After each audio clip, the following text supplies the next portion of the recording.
종말론 34번째인데요. 오늘은 큰 음료 바벨론의 몰락에 대한 말씀을 드리겠습니다. 음료 바벨론의 특징을 지난 시간에 드렸는데요. 조금 복습을 하겠어요. 바벨론 성과 이제 예루살렘 성이 이제 대립해서 나오는데, 바벨론은 이제 세속도시, 즉 음료 이제 배교한 교회, 세상과 이렇게 혼합된 이제 그런 거를 세속도시라고 그러고, 이제 교회로 하면 음료교회고요. 또 예루살렘 성은 거룩한 도성으로서 예수님의 신부된 교회. 그래서 어린 양이 어디로 이끌든지 순종하는 교회다. 이 거룩한 도시죠. 그리고 이제 바벨론에 세 가지 특징이 있다고 그랬어요. 첫째는 화려한 문명의 대도시로서 이제 세속 도시죠. 귀신의 처소라고 했고, 세속하로 사는 것이 바로 영적 음행이다 그랬어요. 그리고 두 번째는 바벨론은 마지막 때 적그리스도의 활동 거점이 될 것이다. 그리고 세 번째는 정치와 경제가 먼저 야합을 하고, 나중에는 이제 종교, 문화 이런 것들이 서로 통합을 하고 연합을 해가지고요. 이제 음료 바벨론이 되는 거예요. 그런데 거룩한 교회는 믿음의 정절을 지키는 거죠. 자, 그래서 음료 바벨론의 특징에 대해서 지난 시간에 이제 좀 살펴봤지만은 이제 조금 복습을 하면, 첫째는 많은 물이 앉은 큰 음료다 그랬어요. 땅의 임금들 및 사람들이 그와 더불어 음행을 한다 그랬어요. 이제 음료 바벨론은 이 세상에 이제 정치, 통치자들, 권력자들과 경제가 야합을 합니다. 그리고 두 번째는 붉은빛 짐승을 탔고, 붉은빛 그 옷을 입고, 금과 보석과 진주를 꾸미고 가정하고 더러운 것들이 가득한 금잔을 가지고 있다. 이제 붉은빛 자사의 옷은 이제 귀족의 옷으로서 아주 사치의 극치다 그랬고요. 그리고 붉은빛 옷은 성도들의 피와 예수의 증인의 피에 취해 있다. 그 역사 속에서 이 음료 바벨론은요, 사치와 부의 상징이고 아주 피 흘리기를 좋아했다. 그것이 로마 가톨릭의 이제 교황권이 막강했습니다. 부가 막강했어요. 그래가지고 지금도 이 가톨릭을 그 교황과 사제들의 옷은요, 다 주홍빛 아니면 붉은빛이다. 이들은 종교적, 영적인 이제 음료로 이제 우리가 이렇게 개신교를 보고 있어요. 그리고 이마에 이름이 있다고 그랬어요. 비밀인데, 큰 바벨론 땅의 음료들과 가증한 것들의 이마에 이름이 되는 것은 레위기에 보면 구약 교회 이제 그 제사장의 이마에 여호와께 성결이라는 이제 팻말을 썼거든요. 그런데 이 음료 교회 바벨론의 이마에는요, 다른 이름이에요. 가증한 이름의 팻말이 붙어있다. 이렇게 가증한 이름의 팻말. 그래서 음료죠. 그리고 또 땅의 왕들을 다스리게 될 거예요. 네 번째로. 그리고 땅의 왕들이 그와 더불어 음행하고 땅의 상인들도 그 사치의 힘으로 취부한다. 그랬어요. 그래서 이 음료 바벨론은 이 세상의 세상 권력자들 위해 군림하면서 이 세상 정치 권력자들은 또 그와 더불어 음행한다. 서로 주거니 받거니 이제 거래가 이제 잘 되는 거죠. 또한 이 세상의 경제인들, 무역업자들, 땅의 상인들도 음료와 음행하며 부와 사치를 축적할 것이다. 지금 세상에 다 그렇게 이제 돌아가고 있어요. 그래서 여섯 번째로 큰 성 바벨론이죠. 큰 성 바벨론은 귀신의 저수와 각종 더러운 영이 모이는 곳이고 각종 더럽고 가증한 새들이 모이는 곳이다. 성경에서 가증한 새는요, 악령들을 의미해요. 악한 사탄 마귀들이 들끓는 귀신의 처소가 이 세상이잖아요. 이 세상이 얼마나 큰 성입니까? 사탄이가 임금 노릇하기 때문에 뭐 그거는 당연해요.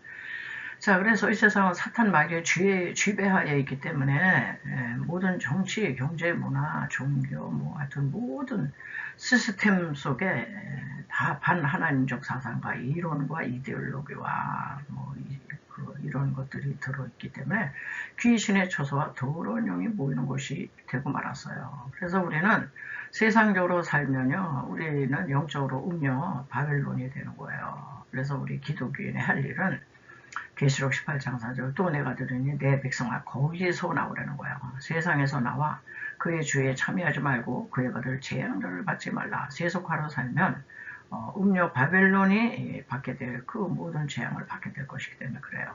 그 죄는 하늘에 사무쳤으며 하나님은 그의 불의한 일을 기억하신지라. 예, 그래서 우리 기독교인들은요 거기서 나와야 되는 겁니다. 자, 그래서 오늘 이제 바벨론의 몰락에 대해서 살펴봐야 될 텐데 바벨론의 몰락은요 계시록 18장 8절에 그러므로 하루에 이루어진다. 하루 동안에 일시간에 아주 순식간에 이런 뜻이죠. 그 재앙들이 이르리니 곧 사망과 애통과 흉년이라. 그가 또한 불에 살라지리니 그를 심판하신 주 하나님은 강하신 자이심이니라. 이 세상에 망할 것 같지 않고 아주 말로 다 못하죠. 화려하고 호화롭고 기술 문명이 지금 얼마나 빠르게 발전하고 있는지 하나님 없어도 얼마든지 살 수 있을 것 같아요. 그런데 이 바벨론의 몰락은요 아주 일시간에 순식간에 이제 온다는 거예요. 그래서 18장 17절에도 그러한 부가 일시간에 망하였도다. 오늘날 다 부잖아요. 물질이 지배하는 세상이잖아요. 그래서 다 노동하고 물질, 그리고 돈, 그게 있어야지 이제 힘을 쓰기 때문에 정치, 경제 야합하고 거기다 종교까지 이렇게 하고 그러는 거죠. 그리고 19절에는 일시간에 망하였도다. 이제 그런 얘기가 나와 있고요. 그리고 일시간에 몰락을 하게 되는데 어떻게 몰락할 거냐. 두 번째, 불에 살라질 것이다. 여기 조금 전에 본 것처럼 불에 살라지리니 그랬잖아요. 불심판을 받는다 이런 얘기예요. 그래서 계시록 18장 8절에 또한 불에 살라지리니 또 9절에 그 불 붙는 연기를 보고 운다 그랬어요. 또 18절에도 그 불 붙는 연기를 보고 외쳐 이렇게 몰락을 하게 되고요. 구약에서도 이제 바벨론의 패망에 대해서 예언을 했거든요. 예레미야가 예언을 했어요. 구약의 바벨론이죠. 이거는 예레미야 51장에 보면 바벨론의 넓은 성벽은 온전히 무너질 것이다. 그 높은 문들은 여기도 불에 탄다는 거예요. 불심판, 불 탈 것이며. 또 51장 63절 너는 이 책 읽기를 다한 후에 책에 돌을 메어 유브라데 하수석에 던지며 말하기를 바벨론이 이같이 침륜 돌을 던지면은 가라앉잖아요. 침륜하고 다시는 일어나지 못하리니 그들이 쇠폐하리라 하라. 바벨론 제국이 완전 멸망해서 다시 일어나지 못하고 있죠. 바벨론은 오늘날 이란 내지는 이라크 그 지역이죠. 그리고 이사야 선지자도 예언했는데요. 이사야 14장 14절 가장 높은 구름에 올라 지극히 높은 자와 비리라 하더라. 그러나 이제 내가 음부 곧 구덩이 맨 밑에 빠치우리로다. 이게 이제 바벨론에 대한 예언인데 이게 이제 사탄 마귀에 대한 그 예언도 돼요. 그래가지고 사탄 마귀가 가장 높은 구름에 올라 높은 자가 비길이라 그랬잖아요. 이 바벨탑 사건이 그거잖아. 오늘날 우리 인간들이 짓는 기술 문명의 이 지식과 지성의 바벨탑이 하나님과 막 비기는 거잖아요.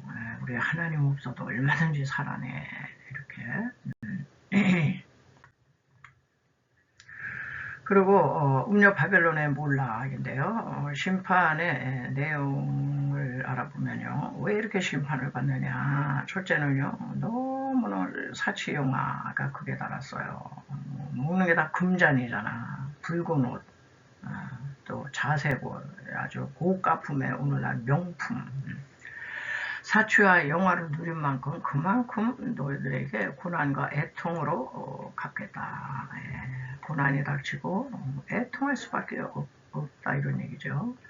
그래서 하루 동안에 그 재앙들이 이르니 곧 사망을 보내시고 하나님이 사망 그리고 애통하고 흉년 그렇게 화려하고 찬란했던 문화 문명의 흉년.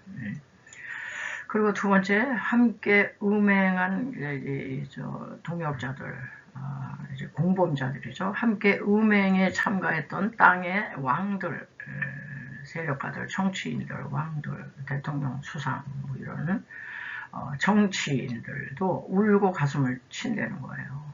그러면서 그 고난이 얼마나 심한지 무서워 멀리 서서 가슴을 칠 거다. 그리고 함께 음행했던 땅의 상고들은 뭐예요? 땅의 상고들, 무역업자, 상인들, 장사꾼들, 이 상고들도 상인들도 돈 벌기 위해서 같이 음행을 했었는데 이게 울고 애통만 되는 거예요. 울고 애통을 해. 왜 애통해요? 장사꾼이 상품을 살 자가 없는 거예요. 다 망해버려가지고 돈 가진 권력자들이 다 망했어요. 몰락했어. 이 상품을 사는 자가 없으니 완전 몰락이죠. 패망하는 거지. 그래가지고 어때요? 바빌론이라요 취부했던 이 상품의 상고들이 고난을 무서워하며 멀리 서서 울고 애통을 되는 거예요. 완전 폭삭망하는 거지. 그리고 네 번째는 각 선장과 선객들, 선인들도 옛날에는 그 해양무역을 많이 했잖아요. 그래서 이 선장, 했던 이런 사람들도 티끌을 자기 머리에 뿌리고 울고 애통한다. 그래서 바벨론의 아주 급속한 갑자기 오는 멸망 때문에 울고 애통하고 그냥 무서워 벌벌 떨고. 그러니까 이 세상의 물질적 부여와 사치와 허영은 모두 다 하나님 앞에 죄가 됩니다. 이게 죄가 돼요. 기독교는 이 세상의 번영 성공보다는 십자가의 고난과 부활의 영광을 전해야 돼요. 우리가 마지막 때 음료교회, 배교하는 교회가 되지 않기 위해서는 교회 강단이 이 세상, 그저 한 세상 잘 살고 행복하고 힐링하고 성공하고 돈 많이 벌고 여기에 메시지가 맞춰지면 이거 음료교회가 되거든요.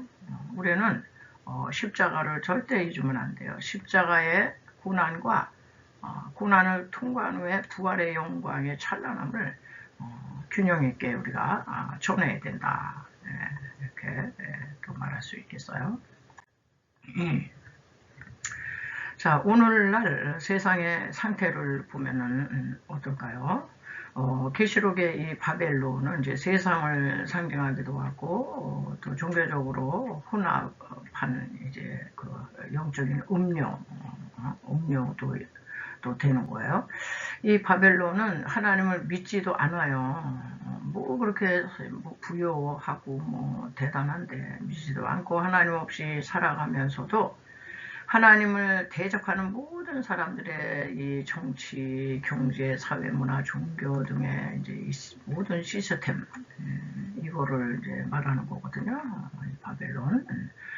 그래서 이 큰 음료는 세상의 왕들을 음행으로 타락시키죠. 이게 세상 정치인들을 끌어들이고 야합을 한다고 그랬어요. 음행으로 타락시켜서 결국 강력한 법으로 장악해서 교화 성도들을 이제 공격하는데요. 오늘날 이게 다 지금 이미 진행되고 있잖아요. 그 대표적인 예가 어느 때인가부터 이 진화론이 대세예요. 진화론. 학교에서는 창조론을 절대 가르치지 않아요. 진화론도 이거 가설이거든요. 다윈의 가설이에요. 이게 증명된 게 아니에요. 그런데 증명할 수 없다라고 하는 이유로 진화론 그걸 절대적으로 이제 가르치고 있고 또 뭐 온 세계적으로 지금 동성애 문제가 말로 다 못합니다. 트랜스젠더 성은 뭐 양성만 있는 게 아니야. 여러 개 이제 사회적 성이 있다. 그래서 그냥 젠더가 있고 무슨 양성애도 있고 무슨 무성애도 있고 범성애도 있고 그냥 성이 이렇게 타라고 그랬어요. 그리고 간통법 이거 죄 아니야. 낙태법 죄 아니라니까.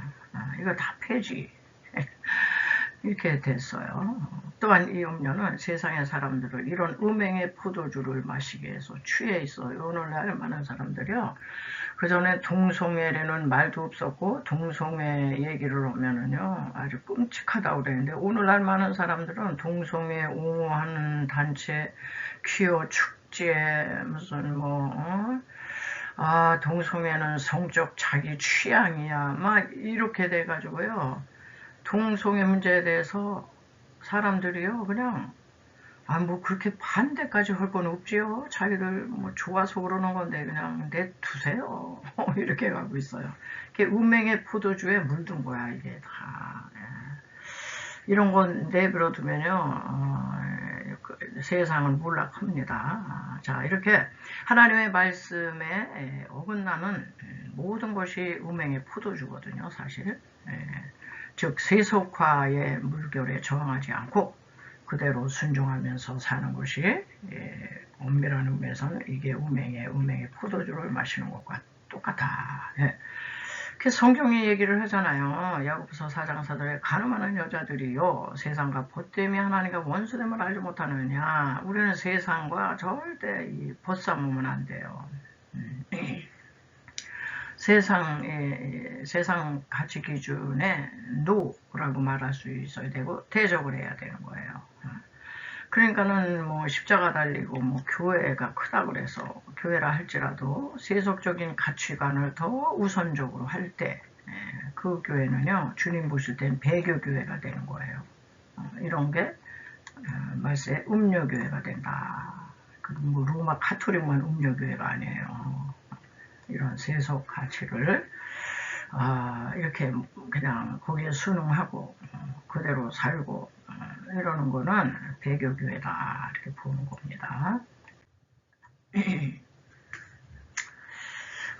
그런데 이제 바벨론이 몰락을 하게 되면요 성도는요 궁극적으로 승리하게 돼요. 반대입니다. 그래서 요한계시록은 우리에게 두려움과 무서움을 주는 책이 아니고 우리에게 기쁨과 소망과 드디어 하나님이 우리 편을 들어주셨구나 이러면서 아주 찬양을 하고 즐거워야 되는 거예요. 계시록 18장 20절에 보면 하늘과 성도들과 사도들과 선지자들아 그를 인하여 즐거워하라. 음녀 바벨론이 망한을 보고 몰락하는 걸 보고 즐거워하려는 거예요.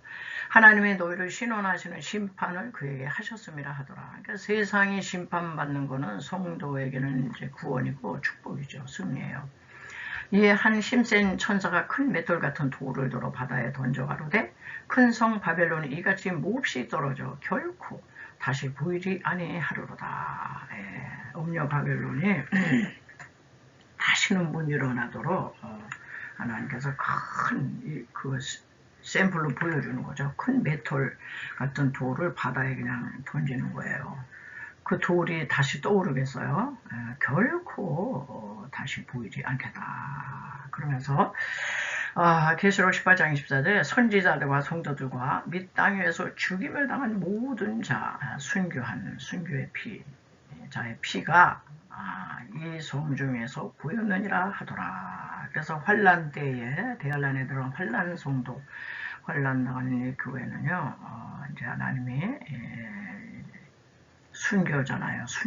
순교의 핏값을 갚아주신다는 겁니다.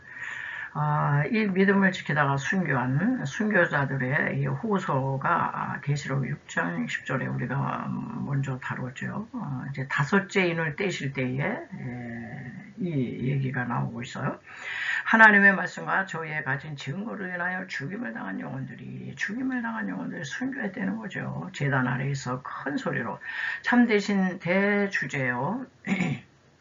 땅에 거하는 자들을 심판하여 우리 피를 신원하여 주지 아니하시기를 어느 때까지 하시려나이까 하니 아직 잠시 동안 쉬되 저희 동무종들과 형제들도 자기처럼 죽임을 받아 그 숙야 차기까지 하라.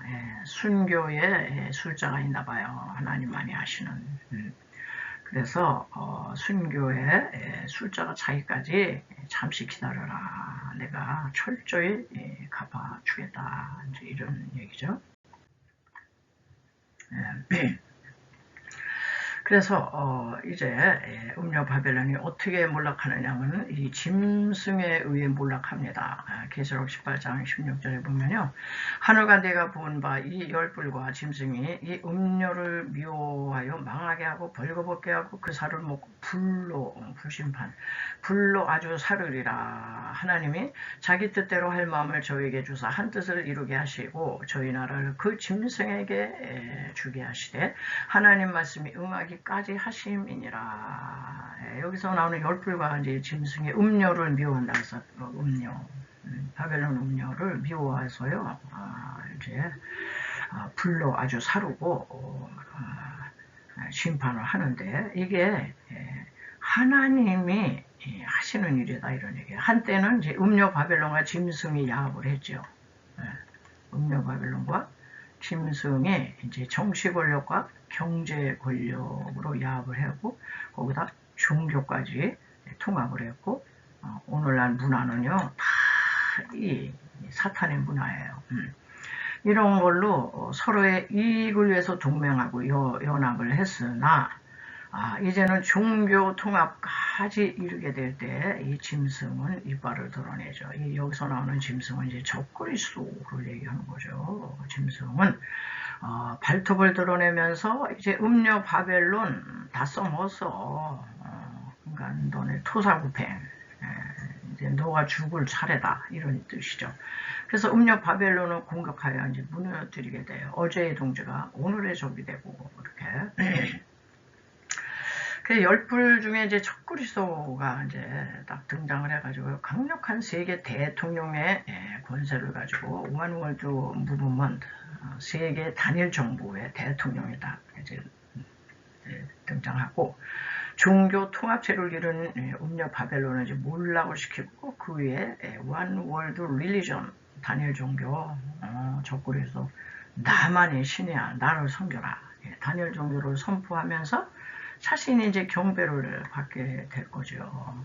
그러니까 음녀 바벨론은 적그리스도가 등장하기 전까지만 유효한 거예요. 이게 써먹을 때, 자기가 필요할 때까지 써먹고 토사구팽 이제 멸망을 시키는 겁니다. 자, 이렇게 최후 종말에 짐승이 나타나서 이게 적그리스도죠. 사탄의 악한 국가 체제인데 짐승은 그간 자신의 경제적, 종교적 기반이었던 바빌론을 이제 공격해 멸망시켜. 그리고 그런데 이제 그것은 사탄과 짐승의 악한 계획이었지만은 궁극적으로는 하나님이 다 이렇게 섭리 가운데 이루어지는 하나님의 계획 속에 있다 이렇게 보는 거예요. 그래서 한편 이렇게 바빌론을 공격한 사탄적인 국가와 정치 권력은 최종적으로는 어때요? 이스라엘과 환란 성도들을 이제 마침내는 이제 공격하여 나한테 저래. 나만 섬겨 666표 받아 이거 안 받으면 다 죽는 거예요. 이게 경제표 66표 시스템을 이제 뭐 강력하게 이제 시행을 해서 이렇게 될 텐데 오늘날 마지막 때를 향해 가는 오늘날이죠. 돈과 물질로 보는 인간의 역사가 시작된 이래 항상 이 부패의 원인이에요. 항상 바벨론 문명을 만들어냈고 여기에 종교적 혼합까지 종교까지 혼합되면서 영적인 이제 음행으로 이 세상은요 바벨론의 음녀의 영의 지배 아래 살면서 이제 망해간 거예요. 반하나님적인 세상 속에 우리가 살게 되니 환란 전에 우리는 휴거되겠지만 환란을 통과해야 되는 환란 성도들은 여기에서 세속화에서나 믿음의 정절을 지키려면 순교는 부득불 순교해야지 이거를 이기고 믿음 지킬 사람이 없어요. 매매가 안 되는데 어떻게 먹고 삽니까? 죽는 거지. 자, 끝으로 마지막에 자, 오늘날은 우리가 오늘날을 봐야 되거든요. 사탄은 점점 온 세계 국가 정치는 오늘날 이게 우리가 이제 지금 걸어온 길인데요. 자유시장 경제와 자본주의 질서를 이거를 막 파괴하려고 지금 아주 교묘하게 진행하고 있는데 모든 것을 국가에 귀속시키고 경제와 종교 등 인간 생활의 전반을 이제 좌지우지할 통제, 경제 시행, 통제, 경제 시스템, 종교도 개편해야 된다. 종교도 국가의 이 통제를 받아야 된다. 막 이렇게 이제 나올 건데요. 자, 그래서 이런 점에서 우리는 앞으로 국가의 미래가 우리나라는 지금 자유민주주의, 자유시장 경제거든요. 그런데 자유주의 국가에서 바로 사회주의 국가로 가는 게 아니에요. 여기에 아주 양념을 쳤는데 복지 하면서 사회복지.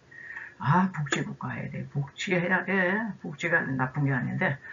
근데 이제 복지국가에서 이제 사회주의 국가로 이제 점점 더 사회주의 국가로 가야지. 그런 다음에 사회주의 국가에서 이제 전체주의 국가로 이제 가는 거예요. 이게 전체주의 국가는 이제 공산주의잖아. 이거를 우리가 주의 깊게 봐야 되는데, 이런 시도들은요, 결국, 짐승과 적그리스도의 그림자가 지금 주위에 들려져 있는 거다. 네. 우리나라가 지금 체제 전쟁 중에 있잖아요. 자유민주주의, 자유시장 경제, 뭐 기독교 입국론, 한미 동맹 강화, 해양 세력. 또 한쪽에는 사회주의, 복지, 막 퍼주는 거, 포퓰리즘. 이게 좋은 것 같은데요. 그 복지가 아니에요. 망하는 거지. 예? 그러면서 점점 전체주의, 사회주의로, 통제 경제로, 재벌 해체, 재벌 그거 다 걷어서 골고루 나눠준다. 좋은 것 같지만 나눠 먹고 나서 그 다음에 손가락 빨아요. 돈을 벌어서 돈 벌어서 나눠 써야지. 국가가 통제하고 이렇게 해서는 안 되는 건데 이런 일들이 세계 속에서 우리나라뿐이 아니에요. 베네수엘라가 그래서 그렇게 됐고 자꾸 이렇게 되기 때문에 우리는 그런 것에 대해서는 대적을 해야 되는 거예요. 오늘 또 몇 가지 말씀을 드립니다.